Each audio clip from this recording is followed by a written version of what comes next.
4월 23일 금요일 인도네시아 헤드라인 시작합니다. 첫 번째 소식입니다.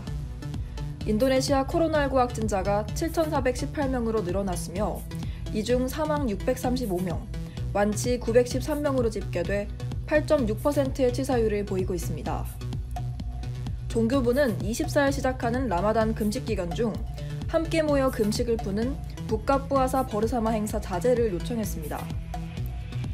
산업부는 기업에 대해 보건수칙 준수를 요청했으며 준수하지 않을 경우 사업체 운영 및 이동에 대한 허가를 취소할 것이라고 전했습니다.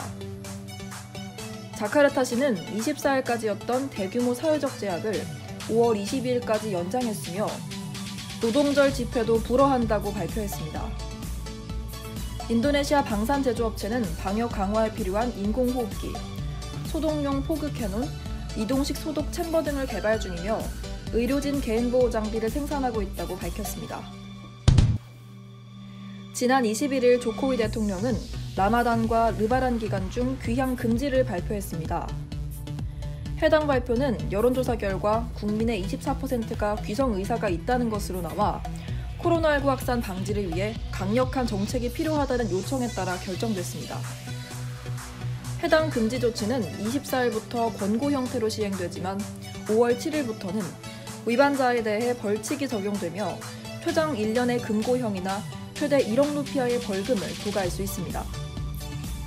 조정부 장관은 자카르타 수도권과 지방 간의 이동은 금지하지만 수도권 내 이동에 대해서는 금지하지 않으며 수도권 철도 및 대중교통도 지속 운행한다고 전했습니다.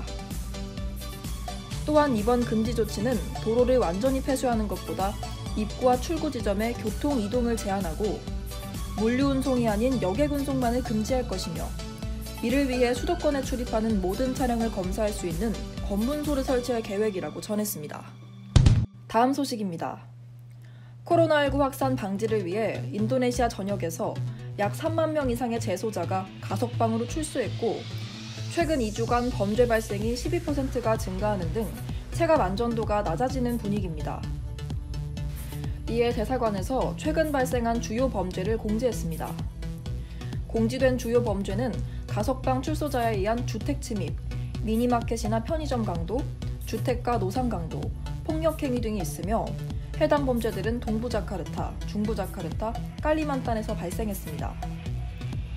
대사관은 최근 사회적 거리두기 등으로 한적한 공간이 늘어나 범죄 발생 위험이 커질 수 있으니 사방이 개방된 노상에서는 주변 경계를 철저히 하고 혼자 있는 상황이나 가급적 외출을 자제해줄 것을 요청했습니다.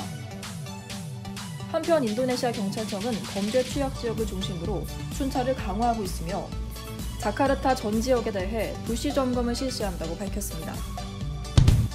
다음 소식입니다. 지난 21일 문재인 대통령과 조코위 대통령은 전화통화를 갖고 코로나19 대응과 양국 경제 협력 방안을 논의했습니다. 조코위 대통령은 인도네시아는 한국의 방역 경험을 전수받기를 희망한다며 코로나19 위기를 극복하기 위한 협력은 물론 포스트 코로나19 위기를 극복하기 위해 양국이 해왔던 경제협력 약속이 잘 진행되기를 희망한다고 말했습니다. 문재인 대통령은 분무형 소독기, 진단키트 등 인도네시아에 대한 우리의 인도적 지원 현황을 설명한 뒤 추가적인 인도적 지원 방안도 검토하겠다고 밝혔습니다. 이어 특히 한인미 포괄적 경제동반자 협정이 조속히 발효돼 양국 간 경제 회복에 기여하길 바란다며 방산과 수도 이전 관련 협력 방안이 본격적으로 논의될 수 있기를 바란다고 전했습니다. 참고로 아세안 국가 가운데 우리나라와 특별전략적 동반자 관계를 맺은 나라는 인도네시아가 유일합니다. 다음 소식입니다. 인도네시아 신수도 스마트시티 기본구상 사업이 우리나라 국토부의 주요 프로그램에 선정돼 보다 적극적이고 전문적인 신행정수도 관련 협력이 이루어질 것으로 우리나라 행정중심 복합도시 건설청은 밝혔습니다. 지난 2일 행복청은 인도네시아 수도 이전팀의 신설에 세종시 건설 경험을 소개하고 국내 민관 네트워크를 구성하는 등 행정수도 이전 관련 협력 업무를 인도네시아 정부와 진행해왔습니다. 또한 이번 협력을 통해 인도네시아 신수도의 스마트 교통, 폐기물 처리, 수도 관리 등 부분별 기본 구상을 수립해 우리나라의 첨단 기술을 인도네시아 정부에 제공할 계획이라고 밝혔습니다. 행복청 기획조정관은 인도네시아 수저 이전 지원을 통해 외국의 도시 개발에 우리나라의 플랫폼을 수출할 수 있는 기회가 될 것이며 우리나라 기술에 전 세계적인 관심과 투자를 촉진하는 기회도 될 것이라고 말했습니다. 다음 소식입니다. 인도네시아 원격 의료 플랫폼의 자료에 따르면 코로나19 확산으로 인해 최근 원격 의료 서비스 사용이 급증했습니다. 특히 조코위 대통령과 인도네시아 의료협회에서 원격 의료에 대해 전폭적인 지원을 했으며 인도네시아 국민들도 전염 위험이 높은 병원 방문보다 집에서 의료 상담을 받는 것을 더욱 선호해 사용량이 큰 폭으로 증가하게 된 것입니다. 대표적인 원격 의료 플랫폼인 알로닥터는 지난 3월 3,300만 이상의 사용자가 서비스를 이용했고 또 다른 원격 의료 어플리케이션인 할로닥은 5개의 대형 민간 병원과 파트너십을 맺기까지 했습니다. 해당 원격 의료를 통해 사용자는 의사와 직접 소통할 수 있으며 처방약을 집으로 배달하거나 의사의 방문, 병원 예약까지 주선할 수 있습니다. 마지막 소식입니다. 지난 21일 한인상공회의소는 작년 하반기 엔젤 투자 대상으로 선정한 한인 스타트업 퀵스가 투자 유치에 성공해 올 상반기부터 본격적으로 사업을 시작했다고 전했습니다. 퀵스의 사업 모델은 오토바이를 이용한 저온 유통으로 신선식품이나 저온 유지가 필요한 물류를 오토바이로 배송해주는 사업입니다.